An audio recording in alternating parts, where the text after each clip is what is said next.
I'm very pleased to have Philip Shaw from CleverClicks back in the studio, and we're going to look at the topic of AdWords. Hello, Philip. Good day, Robert. So let's say we want to get started in AdWords. We want to start spending a little bit of money, but not too much money. Where do we start? It looks kind of very easy, but what should we be thinking about? The first thing to do is actually research your competitors. So if you're a business coach in Sydney or a plumber in Perth, type the keywords you think you want to be found for, and look at the ads that are coming up. So look at the ads on the right-hand column. Absolutely. See So Google AdWords is the right-hand. And what are we going to learn by side? Seeing what our competitors are up to then? Ultimately, I find a lot of businesses, when they start AdWords, they get very absorbed in the technology and the new terminology and the interface, but forget that it's about advertising, and you really need your ad to stand out from the other ads. Okay. So actually starting off there, even taking a screenshot and highlighting the ads, highlighting the benefits they're using in the ad copy, the calls to action, get really familiar with how your competitors are advertising, because your ad's going to be competing with them, and it's all about getting the most clicks on your ad. Of course. So it's looking at their copy, their headline, That's all right. of those kind That's of things. right. Great tip. Okay. That's Where to right. next? So we've done that. We've done a little bit of background, getting an idea perhaps of the sort of messaging we want to use. Where do we go to next? The next thing is actually to think about your own ad copy.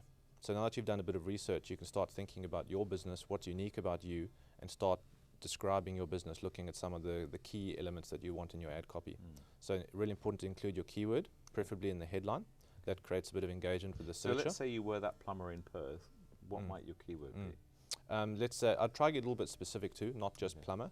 Maybe emergency plumber. Let's say emergency plumber Perth. Yep. You know, I'd consider testing that in the headline. Right. If you don't put in the headline, try something else. You should at least put that in the body of the ad. Okay. Think about a call to action. So for a plumber, maybe call now. We'll be there in 2 hours or whatever you can deliver on. Yep. So really make sure you've got a call to action. Maybe something unique about your business. Maybe you've been in business 30 years. Maybe you have a guarantee of some sort. Okay. Maybe you're going to arrive on time. You guarantee that within half an hour, or it's free. Yep. So really think about something unique.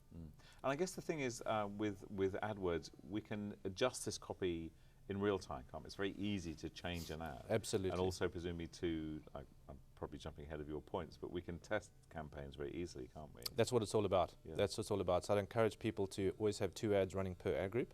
Yeah. So you can always see you've got an A and a B, and measure the performance of each. Absolutely. Yeah. And so different, isn't it, to the days when we were just advertising in the printed media.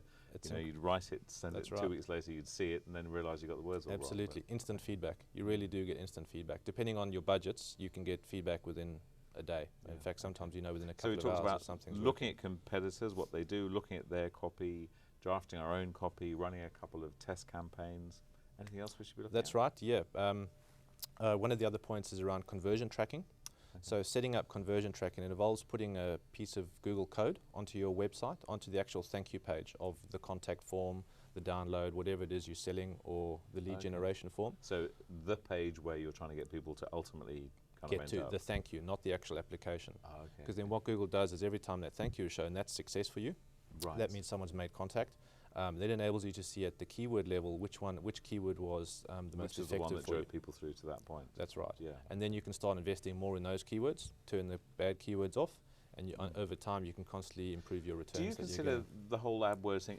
Would you call it easy? I mean, it's probably easy to use because you've been doing it for a while. But is it something that any of us in small business ought to be able to get our heads around pretty easily, isn't it? I think it's easy to understand. It's very easy to get wrong. Right. But that doesn't mean you can't do it. I think you need to put in the time. And that doesn't necessarily mean you can't do it yourself, but I think you need to put in a fair bit of time and understand the terminology, the basics, the big mistakes. So if you've got a book on Google AdWords, you'll be fine. Yeah. Especially if you're spending a relatively small amount. If you're spending in the thousands, it can pay to get a specialist for sure. And I know you've got some tips on your side, I think, about AdWords, and you run some AdWords training yourself. But this sort of stuff is available, isn't it? There's Absolutely. A lot of stuff Google have it's called the Google AdWords Learning Center. Okay. You go through those videos, you'll be 70% of the way there. Yeah, fantastic. Google make it really easy to learn. Yeah, great. Any other points to close up? Yeah, turn off the display network. So one of the things that annoys me a bit about Google is that by default they turn the display network on. So these are content websites like City Morning Herald or anyone informational rich website that wants to show ads on their website. So you can put your ads on their website, but it involves a very different strategy. And I'd say it's more at the intermediate advanced level. So if you're starting on AdWords, make sure you go into your campaign settings under the network area. There's a drop down. Turn off the display network. because you can spend a lot of money there, so that and the means results that you're are very restricting different. your ads to Just to the Google, Google search just to engine. Google. Yeah, okay. That's right. That's right. Great. Philip, again, as usual, thank you so much for your terrific tips. If we want to find out more from you and the work that you do, cleverclicks.com.au. That's right. Thanks, Philip. Thanks, Robert. Cheers. Bye.